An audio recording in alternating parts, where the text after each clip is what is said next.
Hello, everybody. This is Purple Territory pregame show. We are running a little bit late.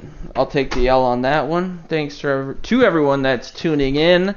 We were off last week, but we're back. I want to say unfortunately, but that we'll find out in about an hour.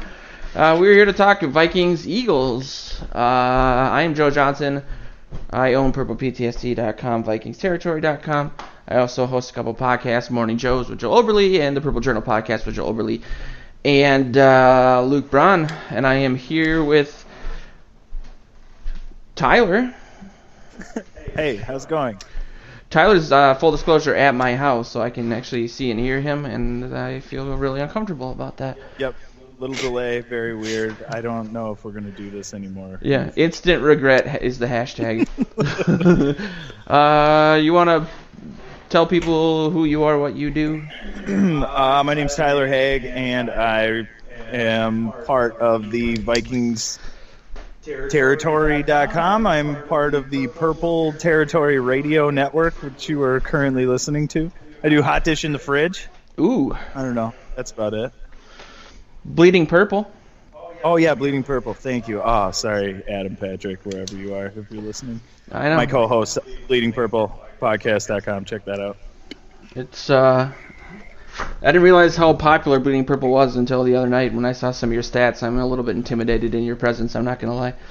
Yeah, we're a huge deal. It's no big deal, but... Well, who else is here? Jordan is here. I am. You did it. I'm so proud of you. On time and heel, yes. Yeah, we had some fun this week on the Morning Joe's program. So it's good to have you, man. I always enjoy your presence and your takes. Maybe not the Teddy Bridgewater jersey, but we can talk about that later. Jordan writes for purplePTSD.com and started his own show on the Purple Territory Network this past week, I want to say. Maybe it was the week before. I think it was about 2 weeks ago, yeah. Yeah, I'm good at what I do. Load the Box. How's that been going? It's been going pretty good. I'm hoping to, I just added a fancy logo to it. Next week's the addition of intro music and little voiceovers to introduce segments and getting kind of professional with it. And hopefully I'm taking it live either next week or week after next. So it's going pretty good, moving along. I love that I've done the Purple Journal podcast since 2015, and I have none of those things prepared. You're showing off. Jack is here, too. Yes, I am. How are we doing, guys? Cautiously pessimistic, I want to say. Fair enough. Hey, at least you guys didn't have to watch that game in person last week. That's true. It's always fun getting mocked with opposing skull chants. So, The skull chant is a weapon now. Yeah, as is the "you like that" thing. That's been weaponized. I want to say anything that the Vikings do eventually turns into an ironic chant from the opposing team. Did you guys see that someone in Philadelphia pushed that Viking statue into the river because... as Tyler put it a couple minutes ago, why not beat up on your own town for football? Makes no sense. That's the most Philadelphia thing I could possibly think of for the show. Did you want to plug some of your stuff too, Jack, while you were on here?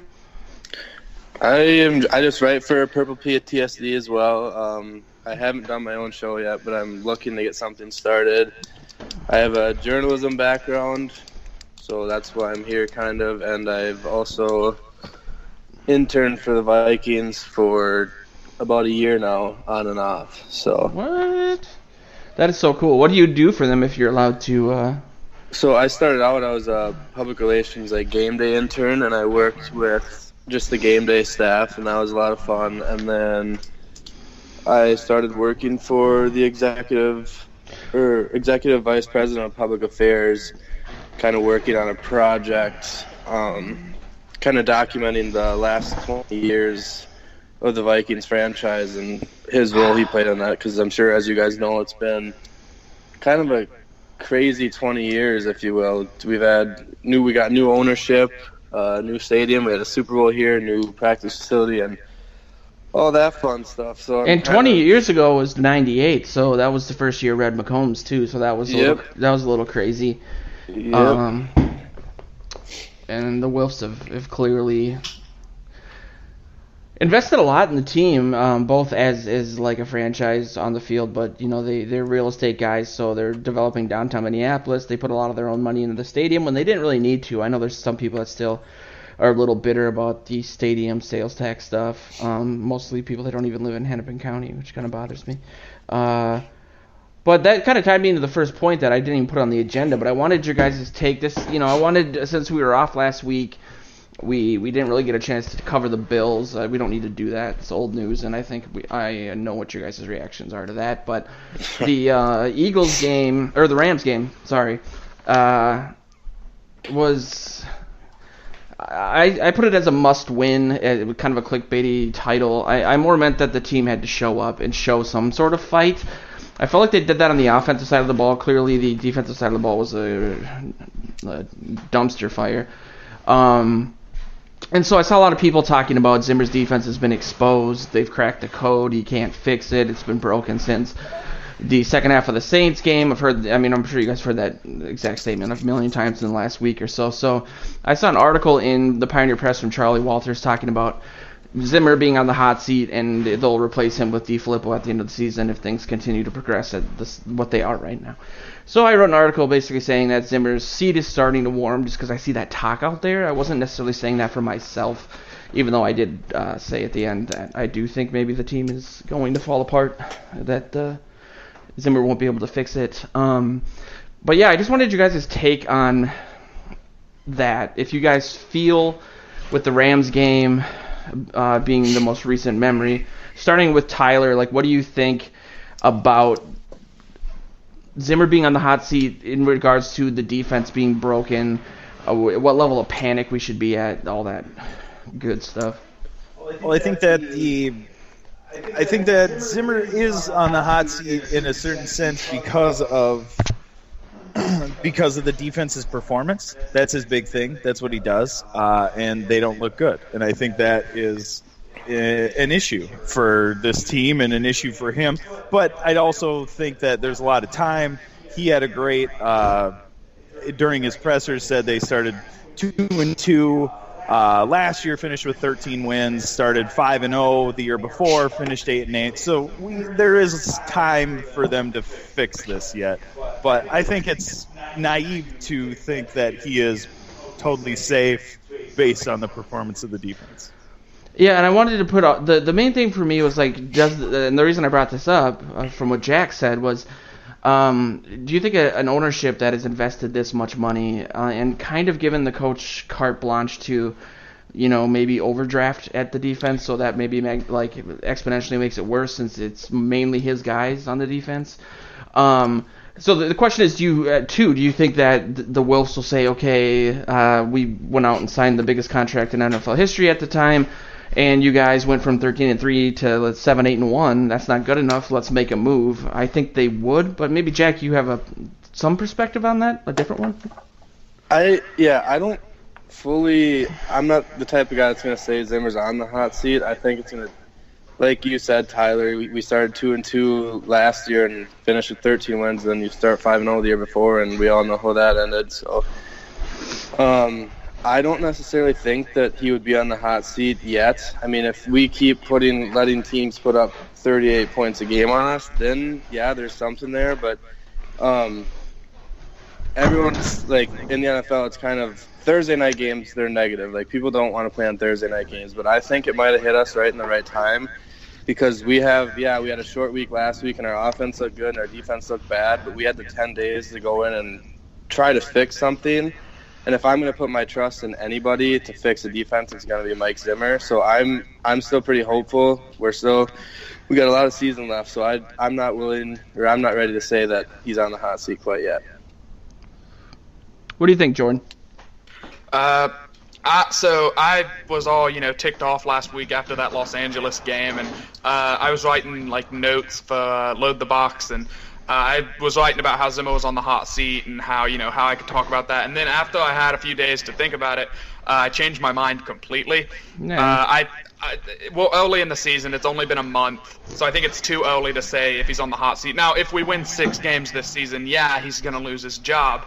Thank you. But yeah, I mean that's obvious. I mean, you can't go from the number 2 seed in the NFC to a 6-win team or a 7-win team and not expect to lose your job. So, but I mean, just looking at that Los Angeles game, I think if the defense can even be half of what it was last year, I mean, I think if we have a top 15 or top 12-ish unit, the offense looks really good minus the Buffalo game, right? I mean, like, we went out and hung 31 points on Los Angeles, and, we put up 29, should have been 32 against Green Bay. But, or 35. Well, no, maybe. Oh, yeah, well, Daniel Carlson's bad. Yeah.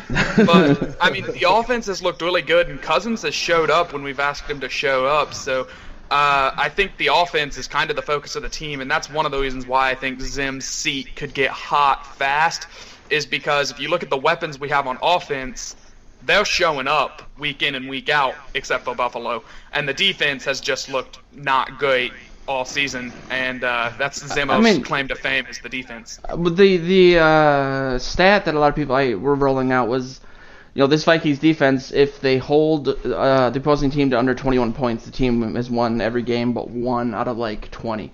And I mean, they only allowed 15.8 points last year. So if there's that, like you said, that little bit of a slide to 20 to 21 points, we should win all these games.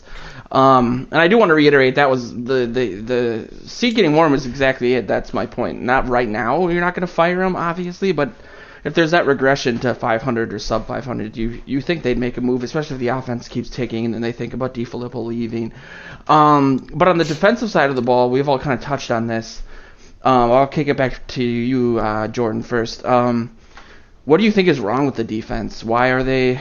I've heard a lot of theories we can touch on too, but I wanted to get your guys' takes first. So, number one, before I get into what I actually think is wrong with the defense, if you look at what they've done all season, they've had to play with a short field a few times. I mean, we held San Francisco to 16, and then we held Green Bay. If you take away that special teams touchdown, we held them to 22, and then if you take away that Laquan Treadwell joke interception, where he dropped it, hit him in the hands, and then Clinton Dix picked it off. Then we could have held him to 19, and then of course Los Angeles is going to light up everyone they play. But I think the defense right now is just it's execution. I think the scheme has been proven to work. We held Los Angeles to 7 points last season, and they were a very similar team on the offensive side of the ball. So. I think it's just the execution. I think the guys aren't playing that well. Anthony Bowles having a bad season. Eric Kendricks is having a bad season. Xavier Rhodes is having a bad season. And you can make the case that Smith is having a bad season as well. So, I mean, whenever you just list all those guys, those are the the guys that are supposed to step up. And now with Everson Griffin out, I mean, that's just another key play on that defense that isn't going to be able to play. So it's there's a lot of execution and and then a guy who unfortunately can't be in there to play. So can I ask you really quickly too, why do you think those guys are playing poorly? Do you think that they're I've heard that Luke Braun brought this up on the Purple Journal podcast, and I think it stems from something Zimmer said, that maybe that he's overcoaching them and he wants them to be perfect, so there's just too many variables they're thinking of. And so they aren't regressing in their belief of the system, or they're tired of Zimmer like maybe Ricky Ellison would have said a couple years ago.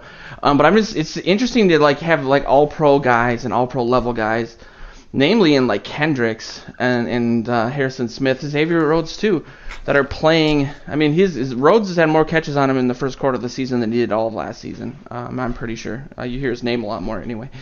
What do you attribute that to? And is that Zimmer's fault then for not getting those guys to play at that level? I mean, you have to blame it on Zim, whether it's his fault or not. I mean, he's the coach. He's supposed to coach them up to be at the level that they were last season and, be at that elite level. But I think it is Zim's trying to overcoach. I think it got to him that, the last 6 quarters of last season, his defense looked absolutely trashed. the Saints made that huge comeback, and it took a miracle to beat them, and then we got absolutely schooled in Philadelphia in the championship game. So I think it got to his head a little bit, and he was trying to really mess with his system and tweak it, and I think in tweaking it, he might have messed it up. So I'm hoping with this 10-day break that we had, he's went back to the basics and said, you know what, guys, look, we're just going to run the basic coverages that we ran last season, and we're just going to try to be the same team that we were last year. We're not going to mix anything up, and I think that's how you fix it, is you just try to mimic exactly what you were doing last season because it was working, so go back to it. Tyler, you just told me something interesting a little bit ago about Sean McVay and getting Anthony Barr to basically forcing the Vikings defense to go into its checks and exploiting it to the point where Barr got torched by slot receiver a couple times. Do you want to explain that a little bit and kind of talk about the difference between, like you said, like what the Eagles did, taking advantage versus forcing it? Yeah. Well, there's reading a bunch of different articles on it and trying to figure out why Barr looked so bad in that game. And it seems like the way the Vikings defense operates is it's not like scheme and different play. It's different rules for different looks that they're getting. And the Rams, specifically Sean McVay, seem to be able to exploit those rules and get it to a point in their looks where they could pick on Anthony Barr, where they knew that based on where Cooper Kupp or whomever was going to line up, that Anthony Barr was going to be the guy that was going to be isolated on that player. So instead of putting a tight end into that spot, they would put a Cooper Kupp into that spot. And that's, I guess, both good and bad because it could be as easy a fix as just changing one rule for the defense.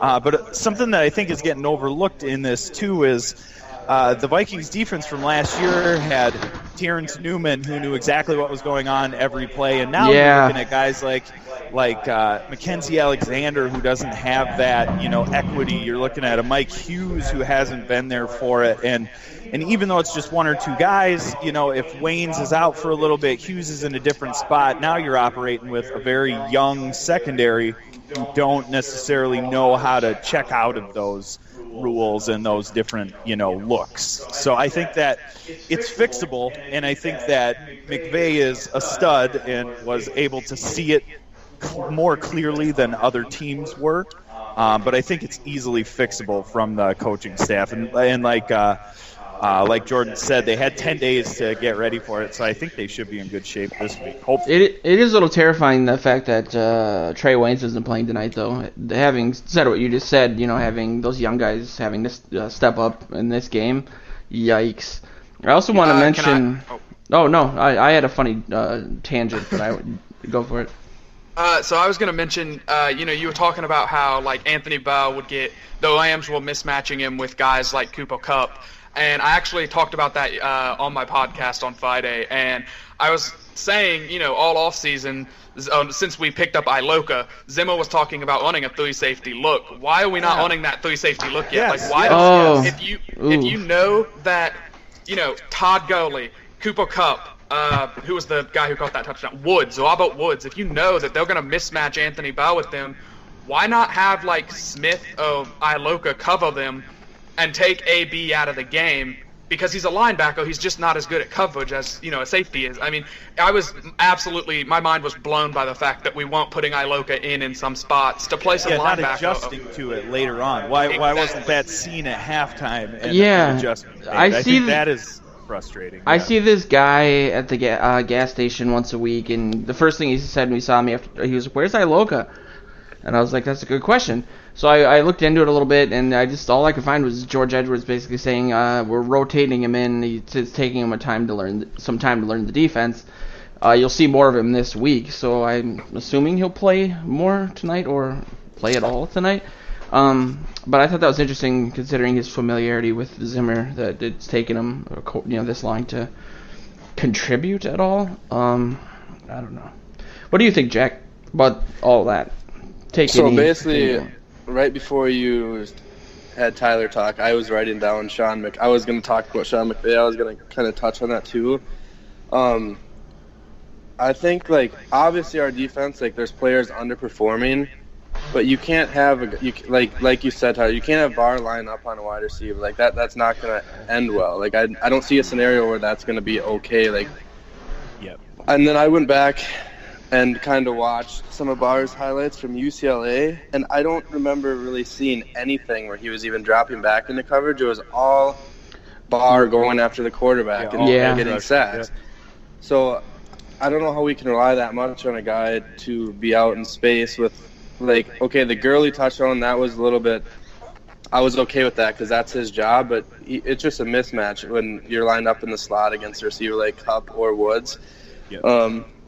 And I've seen a lot of speculation. I don't know if there's any chance of this ever happening, but like you guys said, Everson's out this week, and Bauer is out this week too. So we're down to 2 DNs. Is there a chance, like I've seen it everywhere, is there a chance that we're going to see Barr rushing the quarterback more instead of dropping into coverage? It seemed like there was a narrative out of training camp that he was doing a lot more plays like that. They were having him work as a edge rusher, and I mean, if he's going to, you would think this would be the week that they were going to put him there, you know, because they're super thin at D end, and you would think if that was ever going to happen, this would be the week. But it sure doesn't look or feel like that's an option for them right now, does it? You know, from the coaching staff's perspective, I would love to see it, but I think it has to be. And then, like I said, and I don't mean to toot my own horn here, but like, put Iloka at linebacker, or put Sendejo or Smith down at line. Smith already plays like a hybrid safety. He could probably come down into the box and play linebacker, and then AB can line up, put his hand in the dirt, and go get the quarterback, and that kind of fixes 2 problems for the team in my mind. So I hope they do that, but I don't know. I agree. Yeah, I agree. I'd love to see Iloka come out too. And like I said, I think the first, I don't know, I was talking to somebody at the beginning of the year, like during preseason time, and Eric Wilson kind of had a sneaky good preseason, and I'm kind of an Eric Wilson believer. I like finding guys like that, and I saw like a tweet that had him and Kendricks playing linebacker, and then had Barr at the end, and then Iloka was on the field too, and that's like a defense that I would love to see. Like we need to see something change because clearly like the first quarter of the season hasn't gone to plan. Yeah. Well, and when you're in a league that the rules are changing and it feels like the offense is benefiting from that, and wide receivers and quarterbacks specifically, wouldn't it make more sense to have more defensive backs out there, especially when it seems like part of your problem is coverage? Like, it just makes sense to get another safety in there. I don't know why they haven't yet, you know? Yeah, I wonder. You know, I think tonight's game is going to be super telling as to the litmus test for the rest of the season. You know, I hear a lot of people saying, well, the Rams is a short week and the Rams are the best team in football. I'm like, well, I thought the Vikings were the best team in football. And I don't know if I'm ready to admit emotionally that this team is just not going to get it done. And whether or not they make those adjustments are going to be telling to me whether or not Zimmer is able to continue to adapt to the new NFL, the youth movement, all that, or if he's going to end up like Norv Turner and basically blowing it for everybody. I did just want to mention Cooper Cup. Cooper's a hockey company, and I had a nut cup made by Cooper when I was younger, so it was a Cooper Cup. Makes perfect sense. If we play them in the playoffs, I'm going to bust that out and rock it. What do you guys think about the Eagles, though? I mean, they haven't necessarily been the powerhouse they were when we got in their way, unfortunately, last season. You know, Carson Wentz is getting the rust off.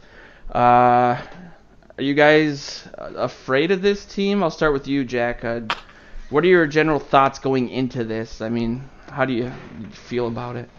I'm going to say no, I'm not afraid of them, but saying that scares me. Does that make sense? Knock on wood right now. Because, I don't know, I had the feeling going into the playoff game last year that I was not scared of Nick Foles, and I watched them play Atlanta, and I watched them put up, 15 points on Atlanta's defense at home, and I was like, they're gonna be lucky to put up 15 points against our defense, and we're gonna be able to score that much. And then Kai Rudolph scored a touchdown, and then first drive. I don't really, yeah, it was the first drive, I think. And then after that, I just remember being very, very. It was a 3 and out. It was a 3 and out, and we got the ball back, and then we turned it over, and then they scored, and then we got the ball and turned it over again. That's how it started. Almost like the Bills a little bit. Barf. Yeah, it was very similar to the Bills. That's a good call. I did good. So answering that question, though, I don't remember in my lifetime, I guess. I haven't looked it up. I don't remember the last time we went to Philly and came out with a win. I know there's a playoff game when I was pretty young, probably high school, that we lost in Philly. Yeah. The year we started 5-0. That Philly game, we had Farrat played the whole season and got us to the playoffs after we started 2-2 with T-Jack. And then for whatever reason they put T-Jack in to play the Eagles, and he threw a pick six that decided. I remember that game because I lost my damage deposit at my downtown apartment. God, I was so smashed the wall. We had all this sushi laid out, and I threw it against the wall, and I was like, God, why would you not play Farrat? I don't know. He was the most. The team screwed him over so badly, and I know he gave himself a concussion and as a Ram, headbutting the goalpost, and everyone makes fun of him for that. But I'm gonna write an article. Damn it, Farrat, I love you. What about? Where are you at, Tyler? I know we talked about this a little bit. I mean, just in general, how you feel about the game? I think to be afraid is to be a Vikings fan. I think that all of us should be afraid of Philly. You can't be comfortable going in there after what has happened with history there. But I will say that Wentz doesn't look to be 100% yet. He, as a player, his biggest or one of his biggest weapons is his mobility, his ability to run away, extend plays, and he's not as good at that because his knee isn't 100%. So I think that the Vikings have a chance. I think if they start off well early, if they score early, I think they have a good chance to win. But it's like the NFC Championship game, like the Bills game. If they turn the ball over and give Philly short field a bunch early, they'll lose 45-0. But I do think that given what Wentz is right now, given how they've looked, given how important this game is for the Vikings, I think the Vikings will play well, and I think they'll win. What do you think, Jordan? Yeah, I think that the Eagles, obviously off to a slow start, and I think the Vikings have the offense to hang a lot of points up. I think the defense is, I think it's going to get better as this season moves along, especially off this 10-day break that we had, the mini bye that we've got. So I expect, the defense to come out and have a good day, and I honestly expect like a 2-possession win, and I'll get into score predictions and stuff later, but I just want to point out that everyone's so high on Wentz, and he's only had one good season. I don't want to call this too early, but do you guys remember a few seasons ago everyone was freaking out about Oakland, and Derek Carr was the next Tom Brady? Yeah, and everyone's like, why didn't we get him? He's been good, but he hasn't been, this elite level all-pro quarterback that everyone thinks he was. So I it could be like RG3, in that he had that great rookie year. Granted, his career fell apart because he was injured, and he came into playing that playoff game when he shouldn't have, and he never really fully recovered from that. Yeah. But there's precedent there. Yeah. I think Wentz is a good quarterback. He's got the physical attributes that you want, and he can sling the ball, but let's not, grant him the MVP for the next 10 seasons yet. I mean, he's human. He's a young quarterback still. I don't care how good of a season he had last season. He's still young, and he's going up against Mike Zimmer's defense, which I still have faith in, and I will not lose faith in it until we have lost 5 games.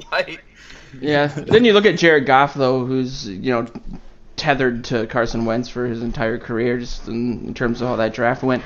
And he looked like vintage Peyton Manning last week. So he looked pretty good. That's true. But Josh Allen looked good too. I guess it kind of scares me. coming off this mini bye, I think I think the defense will have enough time to get it together. And you could also attribute some of Goff's success to McVay, because McVay did scheme a lot of mismatches, like we pointed out, against B and against. It's basic football stuff, but that play whenever Rhodes kicked the flag and we pulled him out of the game for a play, they went right after Troy Waynes after that. So coaching, but. And so did Doug Peterson though, and that scares me. And also what scares me is the fact that Trey Waynes isn't going to play. So you have, I'm a Waynes supporter, and maybe I'm in a little bit of denial about him sometimes. But with him not playing, and you put in Mackenzie Alexander, who's 3 inches shorter, Mike Hughes is the same thing, and they're easily exploitable. Bringing back Alshon Jeffrey, who's a big dude, who is good at going up for balls and contested catches and all that. I feel like maybe the time off they've had, that would have been great if we had all hands on deck. But man, we're like it's like reading a triage report from the Red Cross. Like, Dalvin Cook's not playing. I wanted you guys' takes on that too, because obviously we haven't been running the ball. We're the worst running team in the league. We've been historically bad at getting. I think with the 6 runs they had the other week was like one of the lowest in NFL history. The question I had is, do you even bother running at this point? I mean, if you have Kirk Cousins, who's this is a second point that we'll talk about later, but he's clearly played against Philadelphia and in Philadelphia for a while, and has had success there. That was one of my biggest selling points of bringing him in, is he was good against Philly. How do you foresee this game going? Do you think that DeFilippo saying no one wants to run more than me, and he kept bringing it up this week with the press? I'll start with you, Tyler. Do you think that maybe they'll try to start with getting the run game established, or I think you have to. I think you have to at least try. It wouldn't surprise me if they bailed on it pretty early, but I think just from a balance perspective, and I don't know, I think they will attempt to. I don't know how effective they'll be. I mean, Latavius Murray is good, and if he gets the ball, he kind of has a little bit of the Adrian Peterson in him, where he gets better the more you give him the ball. Yeah. But the problem is, in today's NFL, you fall behind by 14, 21 points. You can't give a guy the ball that often. I think that it's not so much getting the running game going, like specifically handing the ball off. I think it's about getting the ball in the hands of Latavius Murray, and maybe that's screens, maybe it's draws, maybe stuff like that. But I think they will try to get the running game going. What do you think, Jack? I agree. I think they're going to try to stay balanced. I think I personally enjoy watching Latavius Murray run. He runs hard, and I like running backs like that. He's kind of old school. He's kind of a bruiser, and he goes north and south, but he has the ability to make those cuts when he needs to. And kind of bouncing off of what you said, Tyler, I think they are going to use some screens and draw plays as well, and I'm excited because all preseason everyone was talking about the running back battle for that 3rd spot, and I think we're finally going to get to see either Mike Boone or Rock Thomas or both of them, and I'm kind of excited to see if – I was just talking to my dad before this. My prediction was one of them is going to have at least one big play. And I don't know. I'm excited to see if one of those guys can get going as well. I like Boone. I like both of them in the preseason, man. They were so fun, both in the preseason. I was glad they kept both of them, and especially now. I mean, it looks like they need them. So you just got to think like you're playing. The way the Vikings want to play football is to control the clock, control field position, slow games down. In a hostile environment like Philly, it would just be great to have the ability to not have to throw on 1st and 2nd down late in the game if they have a short lead, a small lead. And so it'll be interesting to see how that works. But it doesn't look good on paper. Cousins, though, outside of the fumbles, and we keep kind of discarding the Bills game, he's been really sort of worth the money they've given him. I mean, he's played really well. I think he's 3rd in the league for yards. He had over 100 attempts in the past 2 games, which is, he's not going to end up with 6,000 yards. That's insane. It's just insane. He's broken all these Vikings records. That's not necessarily a good thing. I said before the season, Cousins could get 5,000 yards with these receivers, but do we want him to, or do we want to have Dalvin Cook get 1,200 yards? Yeah, at this point, it might be bad for him to throw for that many yards. Pretty much. Might mean they are losing games and needing to come back, Yeah. which is not where they're trying to be.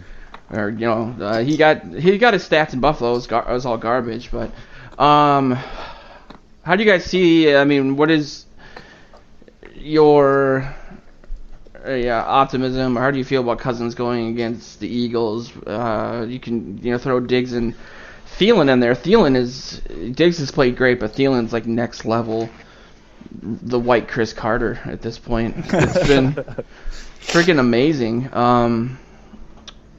What are your thoughts on that aspect of the offense, Jordan? I think the pass game's going to work out really well today, as it has kind of all season, again, except for Buffalo.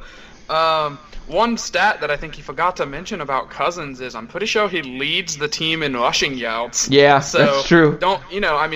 The Redskins thought they drafted RG3 to be this mobile QB foam, and then they stole Cousins late in the draft. They got the most mobile QB in the league. But no, I think, like you said, Thielen, he's going to come out. I think he's going to have a day, as he always does. He's going to have 12 catches for like $125 or something, and probably a touchdown. I think the reason that they've been doing so well is because Diggs is so Keenum was obviously limited. They didn't really trust him to go deep. Yeah. And so Diggs didn't really. I don't think they really called plays where they were like, "Hey, Diggs, go fast and go deep." Yeah. And now they are calling plays. Well, Diggs is just going fast and deep down the field, and we're taking shots from him. And because of that, that spuds the defense. And then Thielen can just be a slot machine and sit in the middle of the field, find little holes in the zone and get open. And I just, I think they're going to have a good day today. Philly's secondary is kind of banged up. I think they have their backup safety in. I think they have a backup defensive back in as well. So it should be a really good day for them. And I think that I think the run game's going to have to start being supplemented by screens and quick slants, kind of how New England does it. Did it. They've had a good run offense this year, but kind of that, hey, okay, just throw a quick screen. That's going to be how we run the ball. We'll get 5. It's a successful play. So I think there's going to be a lot of passing this season for the Vikings, just because that offensive line isn't holding up for Cook and Latavius. It's funny you say that. I wanted to get you guys. We'll get back into this topic, but I just saw something that me and Tyler were talking about 10 minutes before the show started, and that was Adrian Peterson did some sort of interview where he said he wants to retire a Viking, but that the fans and the team were wrong about him because he's proving how great he is still in DC, and that basically the team wishes they could have him now because he could help with the problem. Assuming he sees that they're the last rushing team in the league, but he probably doesn't understand why or how he could fix it. I mean, Adrian Peterson with a bad offensive line at 33 as a 2-down back, he's not going to fix anything. He's delusional. So I just wanted to put that out there as a middle finger to Adrian Peterson. Absolutely. Yeah, I mean, he can't catch the ball. If Cook's in the backfield, we could do play action and then throw a screen to him. Or, he could be the check down. We could run it with him, and he could, break off a big run. And, with Adrian, it was okay, Adrian Peterson's in the backfield. C.J. Ham is the fullback. Run the ball. Oh, yeah. Man, it's 3rd and 12. Pass the ball. So I think that's just a shot that he took because he's mad that we let him go. Yeah, he needs that $18 million with all the kids he's got. No, there's nothing. Adrian Peterson would not have helped this team win any more games than they have. He would maybe have been able to add a couple of yards, but there's no way he impacts any of these football games in any real way. I think he's the one that pushed that statue in the river. He might have. Mystery solved. Back to the past. Also, real quick, quick before we continue, Adam Thielen, the slot machine, is maybe the greatest nickname in the history of nicknames. And well done, Jordan. Okay, yeah, definitely. That's my favorite. The slot pun, though, machine, isn't dude. it? Duh. How did we not think of that before? The slot machine. I love how, Jordan's coming up with nicknames, and my two takes have been AP pushing a statue and a nut cup from 1995. High quality content. I don't get why people don't like my articles. Christ. I'm in charge. It's like the Titanic all over again. Jack, did you want to touch on Cousins, Diggs, Thielen? I think they're gonna have a good day, especially like we said in our last topic. If we can get our run game going even just a little bit, and we can open up the play action for Cousins, I think that's gonna exploit Philly's defense. I don't know. Cousins has been kind of the bright spot of our team so far, and when he drops back and it's not a play action pass, I'm legitimately nervous for him and his safety, because our line it's not good. Yeah. And so I think he's been pressured on like 48% of his dropbacks, I guess. But he has that stat too, which is impressive. Like, he's like the top rated quarterback in the league when getting pressured. I think but you're right, it's kind of hard. Like, God, I wish I had him on my fantasy team. Christ. Yeah, I don't know. I think they're gonna have a good day. I just hope that he can stay on his feet for the better half of the afternoon. Yeah. Speaking of fantasy, where do you, if you had to put him in the top at the end of the season, Kirk Cousins, would you say top 5 statistically, based on our fantasy? Just we're standard. So, do you think he's gonna end up as one of the premier guys, or I thought he'd be top 5. I wanted to draft him, but Joe Oberly did, who's gives into the Purple Journal podcast. He's won the championship a couple times, and it drives me insane. But do you see that this output continuing then, or it's kind of a loaded question?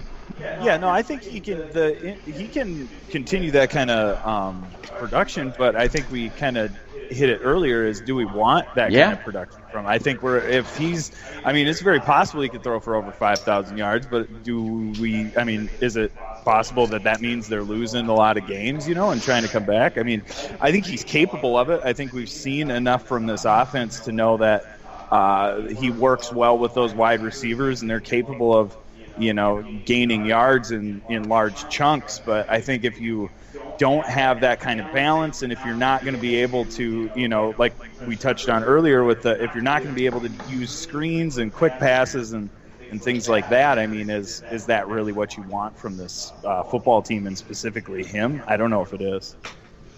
It drives me crazy because I make fun of myself a lot, but I feel like there's certain things that I have been really religious about with this team, and it's maybe a knock on Zimmer. This was part of the hot seat article. Maybe a larger knock on Spielman. He's built a great team, but at what cost? And I feel like looking back at the 5-0 start, and you see what happens when the offensive line falls apart. They last year seemed like they were going to make the offensive line a priority, both in the draft and free agency, and then this year it's like, let's take a risk on a corner and then we'll pick up a tackle in the second round. No, there isn't any. Let's take a converted tight end when we need interior linemen, not as much as guys on the outside. Luke Braun wrote an article this week too, and I apologize for not putting this on the agenda, but if you guys wanted to comment on it, he was basically saying they need to move Remmers back to tackle and absolutely stop this nonsense. And so I was wondering just how you guys feel about the line, maybe more generally. Do you feel like that's going to be the Achilles heel of this team? Or if that's too boring, you can talk about maybe moving Remmers back and what that might mean. I'll go to Jordan since you seem to want to talk about that one. Oh, yeah, I'm chomping at the bit. This is what I said all off season. Like, I talked to you guys. I started writing for you guys. The first thing I posted was, hey, this Vikings team has the potential to be the literal greatest Vikings team ever assembled. The defense is loaded. The offense is loaded. Where's the weakness? It's the offensive line. And I was like, if this offensive line can be average, if we, rank as like the 16th offensive line in the NFL, this team's going to be elite. Like, we're going to do great things. Cousins is going to light them up. but they haven't been that. They've been atrocious, and they haven't looked good, and it's made everybody sad. And that's it's terrible. I mean, like you said, we need to move Mike Emmels back to tackle. He doesn't look good on the inside of the line. I don't know who we put in there as the guard, but now that Elfline's back, my ideal line would put be Jones Riley over there. Yeah, exactly. Riley Leaf and Tom Compton, Pat Elfline, and then not Tom Compton again, Jones, like you said, Butt Jones, and then Mike Emmels at the other tackle spot. And there you go. I think you have a ragtag bunch of misfits offensive line that can go out there, whoop some tail, and be the probably 17th best offensive line in football. But that's good enough. Yes, that's 100% it right there. They don't have to be great. They just have to be good enough to not lose the game. That's all they have to be. And you look at that Philly game, I harp on those 2 turnovers being the offensive line, that was on them, especially the second one.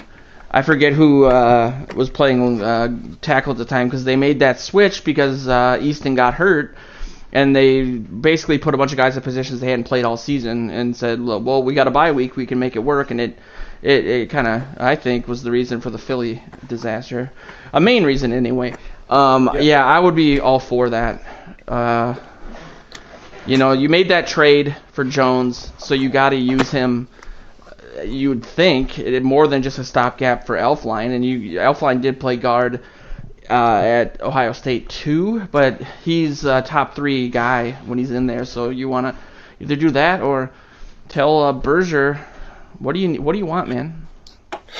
Come, Joe Thomas doesn't look too bad on the NFL Network. Maybe give him a call. And I see love how that Joe Thomas, man. I love Joe Thomas too. I'm from Ohio, so he's like he's a folk legend here. Big Ten, man. I'm a Big Ten guy, and I've always wanted to work out a trade. He's strangely loyal to the Browns, though. Yes. So yeah, go for it, man. This is a little off topic, but I was just on my Twitter, and Andrew Kramer at the Star Tribune just tweeted out that Jalen Holmes is active for the first time today, and he's taking reps at the end. Interesting. So I just wanted to say that because that was a name that, I don't know, he was pretty, I don't know too much about him, but I'm pretty sure he was pretty solid for Ohio State. Maybe Jordan would know more from Ohio about that, but...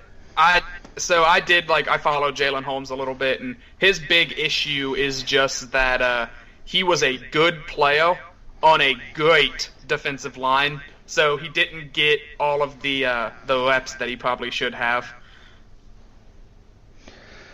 Well, yeah.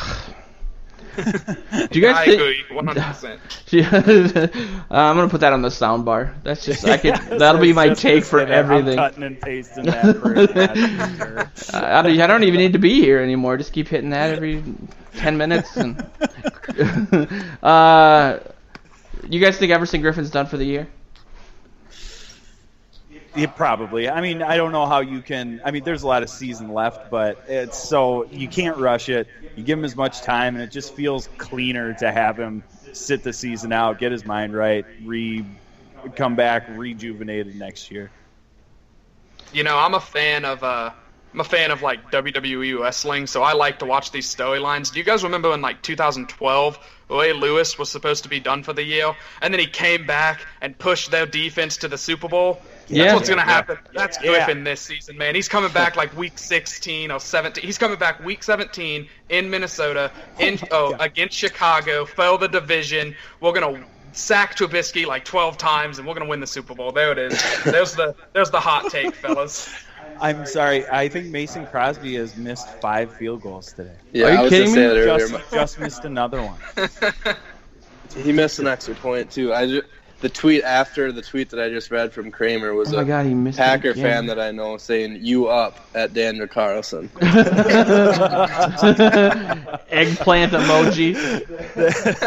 I was trying not to laugh when I read that. What's the score here? I was just trying to find it. Something 31-20. We should probably do predictions and get ready to watch the next game. The game's starting. This is great, though.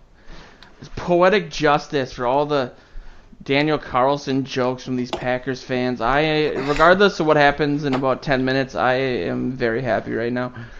Let's get into predictions, though. Tyler, you want to start?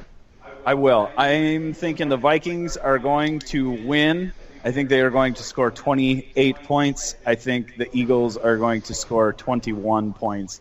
I don't think, well, we talked about it a little bit, but I don't think Wentz is operating the way he's used to operating, and I don't think their offense is as potent without that. So I think the Vikings are going to win. You said 20 points or 21 for the Eagles? 28-21. All right, I'm going to keep track of these. I already did mine, so I'll do mine really quickly. I think the Vikings are going to lose. I think it's going to be disastrous. I think any positives that would come from the 10 days off are going to be negated by the amount of injuries that they have. The secondary scares me. I said 34-20. That was before I knew the extent of the injuries, so I'll stick with that, but it could be worse. But 34-20 Eagles, and that tastes bad coming out of my mouth.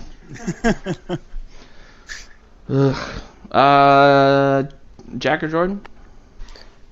I have Vikes winning 23-20. I'm a little bit optimistic that we're going to see a decent game from either Hughes or Alexander or even Holton Hill, hopefully. Maybe he can... Hey. Yeah, that would be great. But, the way I look at it with Hughes is he was playing week 1 a little bit under Zimmer, and when was the last time we had Zimmer being okay with that, having a young corner starting? So he must see something in him, because I remember all the work that he had to do on both Rhodes and Waynes when they were rookies. Yeah. So he must see something in Hughes that we don't know, and I'm hoping that that'll show today. For sure. He is blind in one eye, so take that into account. Zimmer is. He's only seeing half of what happens out there. That's why they drafted him in the first round. Zimmer spins in circles on the sideline. Zero depth perception. Jordan, you're last to go. I do just really quick want to clarify, I'm not actually predicting a Vikings Super Bowl win this season, like I said earlier about that Griffin thing, but I'm predicting the Vikings win Don't this. back off your hot take, Jordan. Come No, on. I'm a chicken. You know what? No, I'm back on it. Vikings win the Super Bowl. Yes. Griffin has 2 interceptions in the Super Bowl. Yes! No, but today's game, my realistic prediction is Vikings win 38-27. That's 38. And I think we win by 2 possessions. And I would really like to see the Vikings go up 2 possessions. And I hope Zim still has a bad taste in his mouth. And I just want us to, keep the pedal on the metal. I want us to throw the ball with 2 minutes left in the fourth quarter. Because I want to kind of, show the NFL that, hey, no, we're still good. We're not bad. We've just had a rough stout. So Pull a I'm Belichick? predicting it. Kind of. But, so I'm predicting a 2-possession win. We're going to beat the Violent in their house. I hope you guys are right. I know. For all the people that emailed me to kill myself after my Zimmer take, I don't want the team to do bad. Although I do have Tyler at my house mainly, so the people that are going to shoot at me might confuse me with him. Awesome. But the game's about to start. Go get your beer. Follow us. Some of us will be live tweeting the game. About the Labor guys do the post game show. So hopefully they'll have good news. That's not up on Purple Territory Radio right now. So you'll probably see it on VikingsTerritory.com, especially on follow us on Facebook and Twitter. It's a Viking Territory on Twitter without the S. Some guy owns Vikings Territory and wants an inordinate amount of money for it on Twitter. But you'll find out where the ATL guys are recording. They do a live video show. You can participate, ask questions, so on and so forth. So thanks for listening. We'll be back next week, assuming the Vikings win. Otherwise, we all made the wrong career choice. So Otherwise we quit. This has been the Purple Territory pregame show. Thanks for hanging out with us, and Skull Vikings. Go Vikes.